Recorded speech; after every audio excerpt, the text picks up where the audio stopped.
Tired of bloating, fatigue and sluggish digestion? Meet your gut's new best friend, NutriHealth 365's microbiome supplement. Restore balance, boost immunity, and feel amazing from the inside out. Smart delay release capsules. Real results. Gut health just got personal. We're going to be unpacking Trump's state visit here to the UK and what that really means, what's come with it. We're going to be talking about the latest ISIS call to Muslims around the world. We're going to be talking about immigration in the UK, and we're going to end on a lovely positive news story to send you off to the weekend this Friday. That plus more on today's Trending.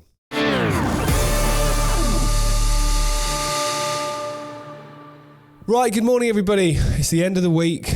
Thank you so much for joining us. As always, the show's brought to you by NutriHealth 365. Fantastic supplement range. If you head over and check their website out, it's in the link in the description, and you can find some amazing stuff over there and hopefully something to help you with whatever you've got going on or just general health. Right, we're going to unpack Trump's state visit here to the UK because there's so many things to discuss.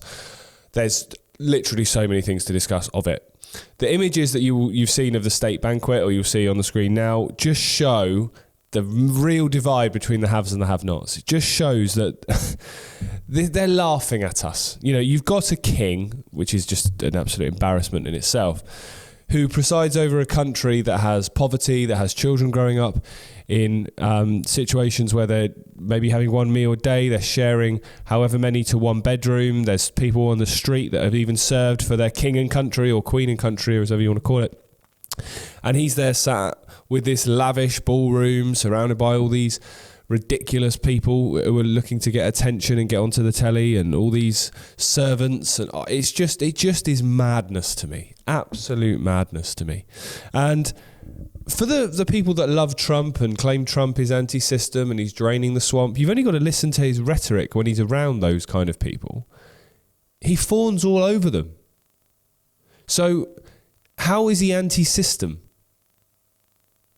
They don't roll out all that red carpet and all those that pomp and ceremony for somebody who is anti-system. And somebody who's anti-system doesn't stand up and eulogize over somebody who literally represents the whole concept of the haves and the have-nots, the concept of royalty. Someone is the epitome of it. The epitome of the swamp, of the system. And he sits there and eulogizes all over him. And he does that every single time he's around someone like that. It's madness to me. Anyway, I'm very keen to discuss the potential, not fallout, it's probably the wrong choice of words, but what comes next after this state visit. Because we covered earlier in the week that just ahead of it, there was an announcement, there was going to be a massive investment from Google into the AI of the UK. And we spoke about Starmer's words of injecting AI into the veins of the United Kingdom, and that terminology being very strange. And what did he really mean by that? But since then, there's been more announcements. And if you look at the press conference that they did together, which you can see a video of over the screen now, you can see tech prosperity deal on the plinths, on the podiums, I should say, as they're doing their joint press conference after their meeting at Chequers. That's the Prime Minister and that's Trump. So it's very clear that this visit was very technology focused, and you only got to look at the attendees of this state banquet, the likes of Sam Altman of OpenAI and other various AI leaders and Microsoft and so on, to see that there was, this visit was about more than just pomp and ceremony. That was just, for public consumption. But when you look deeper into what was really going to be discussed and what's happened as a result of it, you can see that it was very technology focused. So the boss of NVIDIA, which is a large AI firm, a man called Jensen Huang, has predicting that the UK will very soon become an AI superpower, because they're saying that the country had everything kind of needed except the AI infrastructure to really become an AI superpower. And so I think the research is fantastic, the universities are fantastic, the AI ecosystem, the startups ecosystem is really vibrant. This is the third largest AI startups ecosystem in the world, only behind United States and China. And so So I think that the moment is right. It's just missing the infrastructure. You can't build an industry without infrastructure. You can't create this industry without the AI factories. We could be a superpower, the UK, really? Well, this is the week. This is the week that I declare that UK will be an AI superpower, and that was the mandate from Prime Minister Starmer. He wants the UK to be an AI superpower. He recognizes that the ingredients are all right here. Now, since this visit, just this week, Microsoft have announced $30 billion, £22 million of a spending package into AI. There's over another few billion invested, we mentioned Google earlier, in what they're calling the tech prosperity deal between the UK government and several American tech giants. So this week, Mr. Hyang, the head of this NVIDIA firm, has said that he can officially declare the UK is an AI superpower. But the question is, what does that really mean? What does that mean for you? What does that mean for the country? And what does that mean for the population within it? Now, we are going to be sold that this is a good thing. We're going to be sold that this will bring jobs. It will bring prosperity. It will put more money into the economy. And in a very short period at the beginning, maybe some of that aspects are true. Now, let's just unpack that to begin with. When it says it's going to create jobs, it's going to create jobs for a very few people, for a minority of people that are going to be able to contribute something to setting this package up, setting this infrastructure up. Those people will have no idea that the very infrastructure and foundations that they are building is the infrastructure and the foundations that will ensure they don't have a job further down the line. That is something that if you work in the realms of artificial intelligence, and even to be fair these days, even if you work in the world of software programming in general, you must know, unless you are very, very ignorant, that the foundations and the system that you are building is being built to make you obsolete not too far down the road. You've only can see now, I mean, obviously, with what we do here at Iconic, we work with software programmers to build the website and the servers and the infrastructure and so on. And just in the time that we've been doing this, the last nearly 6 years, I have seen how artificial intelligence has gone from pretty much irrelevant when it comes to software programming to, if you wanted to use AI to do a hell of a lot of tasks that a person used to be able to do or used to need to do, you could do that if you wanted to. Obviously, we don't, but a lot will. And what that will do is that will make people obsolete. Even the people at the senior level that right now might be on large six-figure salaries because there's such demand for them to build this kind of infrastructure. In the same way there was the huge demand through 2020 and 2021 to build all of that track and trace technology. Developers were earning an insane amount of money, but all they're doing is building the foundations to make themselves dispensable further down the line. Now, to come back to my point, a very few people will benefit in terms of jobs, and then it goes and says more money will go into the economy. So that's the next bit to unpick. We constantly hear about more money going into the economy. This will create economic growth. This will improve GDP. Now, all those are terms which might sound very good, and if you studied economics, you'll understand they are somewhat important. However, every time you hear a news story that says GDP's gone up, the economy has grown, X amount of money has gone into the economy as a result of this, has that ever benefited you? Have you ever thought, I've got more money in my pocket as a result of that, or I've gone to the supermarket and things were a little bit cheaper, or I've gone to fill up my car at the petrol station and it was cheaper? Funny that never seems to translate, because when you have an economy that is based on the super rich and the super corrupt looking out for each other, and politicians are working for them, not working for the millions of people that put them in the position of being in government in the first place, it doesn't matter how much more goes into the economy. It doesn't matter what percentage of GDP increases. It doesn't matter about any of those things, because that, if it's positive, never filters down to the people. It never filters down to you and I. it never filters down to a point that when that news story is read out, everyone across the country feels the benefit of it. That's not how it works. That's how it should work. To break it down on a very simple scenario, if you've got a company, let's say you've got a company that have got 10 employees and then the boss.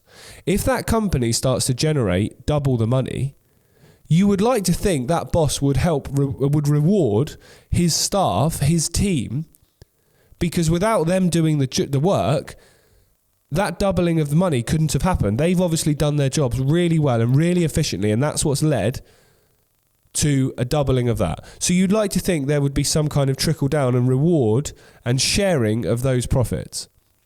And I would suggest that's how a lot of small companies run, particularly family companies, where they are a family, they are a team. That's how we work here. We do well, everybody does well. The company does well, everybody does well.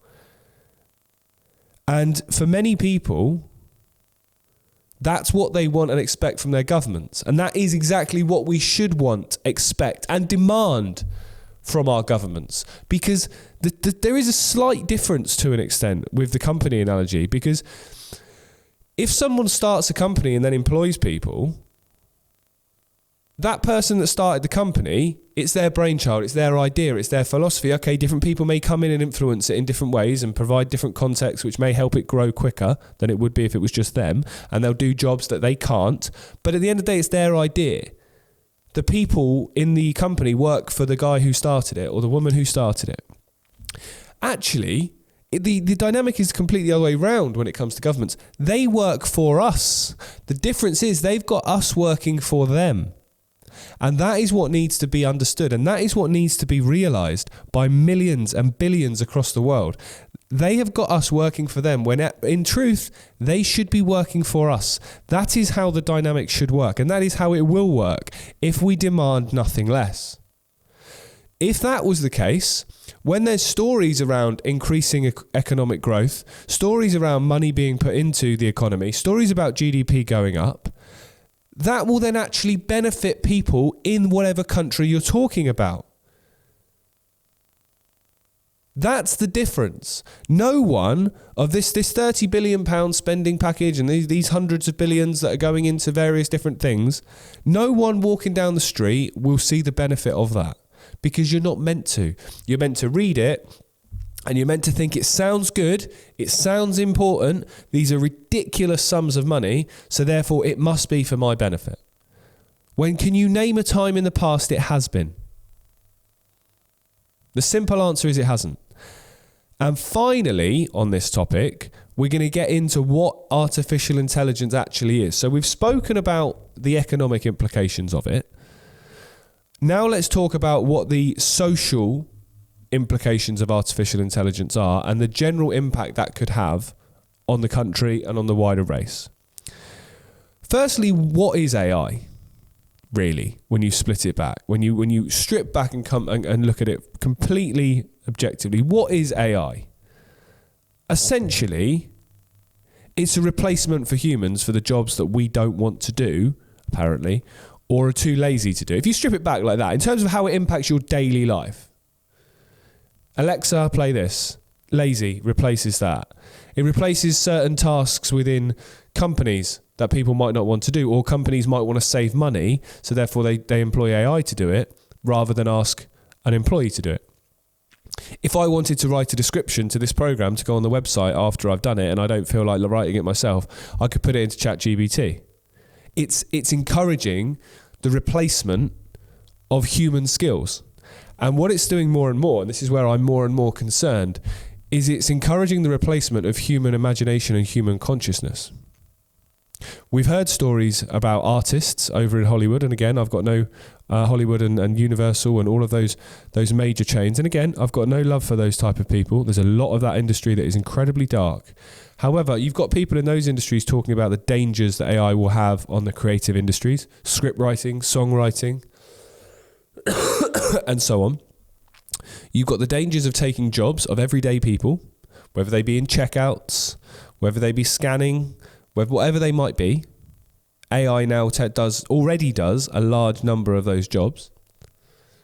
So again, when this talks about an increase in GDP and increasing on the economy, does this legislate for the fact that this will put a lot of people out of work that then won't be paying tax, and in fact will actually be needing to claim benefits off the system, because not all of them will go and get other jobs because there's only so many. And with the ever increasing pressure on businesses through taxes and so on, and the ever increasing dependency on technology and the increasing overwhelming growth of AI, those number of jobs is not going to go up, it's actually going to go down across pretty much every industry. So as a result, how can you claim there is economic growth? They're looking at the number that's being invested. Now, it's very easy to do that. It's very easy to go 30 billion's going in. That's economic growth. But at what cost? At what cost? That's the question. And those are the things that never get asked, and those are the things that never get answered. So I've segued back to economic impact there, but social, because social and economic impact of people losing their jobs is intertwined completely, because you've obviously got the economic impact of people not paying tax, people then having to claim off the system, and then you've got the social impact of people not being in work, people feeling completely useless, people having nothing to do with their day, and people struggling to find meaning and purpose. Lots of people, when they lose jobs, that's when they spiral, that's when they go into states of depression, that's when they get low, obviously, because a lot of people define themselves by their work. Now, I don't necessarily agree, but we've been conditioned and we've been brought up that getting a job and paying your taxes and earning money and supporting yourself is something you should aspire to. So that's conditioned within lots of people. So therefore, not having that meaning or that purpose to get out of bed every day can have a massive impact on people's psychological state. Also, what it does, again, socially and economically intertwined, is it creates a dependency upon the system.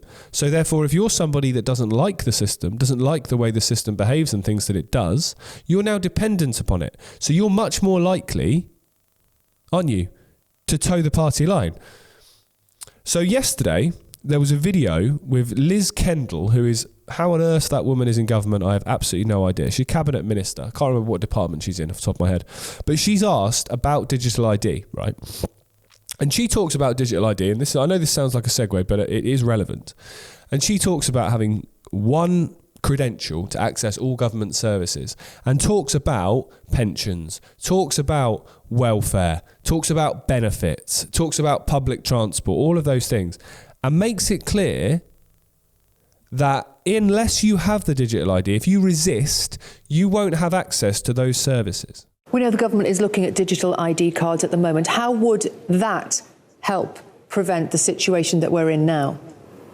Well, Keir Starmer, our Prime Minister, has said we are looking at what other countries have done to bring in a sort of digital accreditation. I think there's real actually benefits right across here, from obviously dealing with illegal working, but also actually imagine if your viewers imagine that they had one credential that would allow them to access all the different government services and our public services do. I'm sure many of your viewers often tear their hair out with all the different numbers and passwords of the different bits of government that they have to deal with. And I do think there could be a real benefit here for people who are here and working legally and accessing our public services if there was one route in, as well as the benefits it could have with illegal migration. We're looking at that. I think it is an interesting idea that other countries have taken forward, and we want to learn from what they've done. So now, this is why it's relevant. Put yourself back in the mind of somebody who has lost their job and is now dependent upon the system. What is their choice when that conundrum is put in front of them?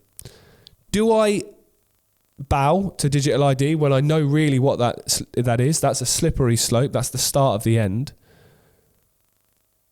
Or do I resist and I can't function in life? I can't access the benefits. I can't access the welfare system that I only need because I've been put out of my job because AI is taking them. Do you see the point? Do you see how all these things intertwine? All these things that may appear completely random and irrelevant and completely unconnected, completely intertwine. It's like a game of dominoes. 1 leads to 2, leads to 3, leads to 4. And if you want to create an outcome at the end of the game, you just set that first domino going and let them go. Because you know there will be an effect of each one on the next one, on the next one, on the next one. If you want to create a society, you can apply this to so many principles that we're seeing these days. We've spoken about the digital ID being used as a solution to the immigration crisis. Well, if there wasn't an immigration crisis, you couldn't offer the digital ID as a solution to it. So the first domino is you create the immigration crisis. The second one is you offer the digital ID as a solution to it. The third domino is you create dependency upon the system.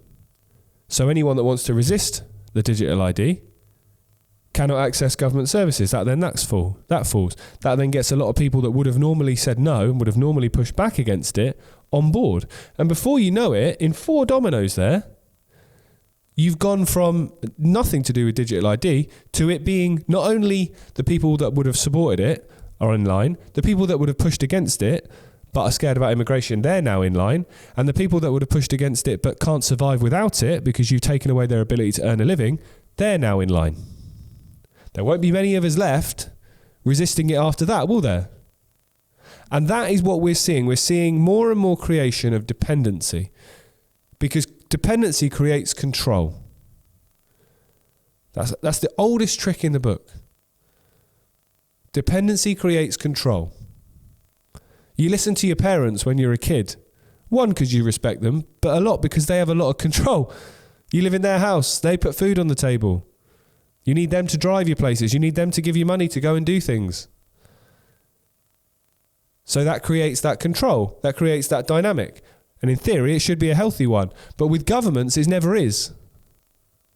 With governments, it creates a submissive race of people that are looking up, terrified of what they're going to be, what they're going to have chucked upon them next. You know, we've spoken about the budget in this country that's just about 6 to 7 weeks away. Most people are terrified of what that is going to mean. That sums it up. People are terrified of what's coming next, and that's not how this dynamic should work. As I said in the middle of this a few minutes ago, we don't work for them; they work for us. And until that is what is demanded, until that's what is absolutely shouted from the rooftops, and nothing less than that is accepted, we're not going to see much change to what we're seeing here, I don't think. Right, that's it for the free version. If you're watching with me on social media, if you want to head over to iconic.com and watch the rest of the show, click the link in the description below. We're going to talk more about Trump, we're going to talk more about ISIS, and we're going to end with a nice positive news story to finish the week off. So I'll see you over there on iconic.com. This free version was brought to you by NutriHealth 365. Link in the description below. Head over to their website, check it out. They've got some amazing products. Myself, I've been taking their gut microbiome stuff for the last couple of weeks, and I've definitely noticed a difference in energy. So if anyone's interested in anything like that, then head over and have a look at them.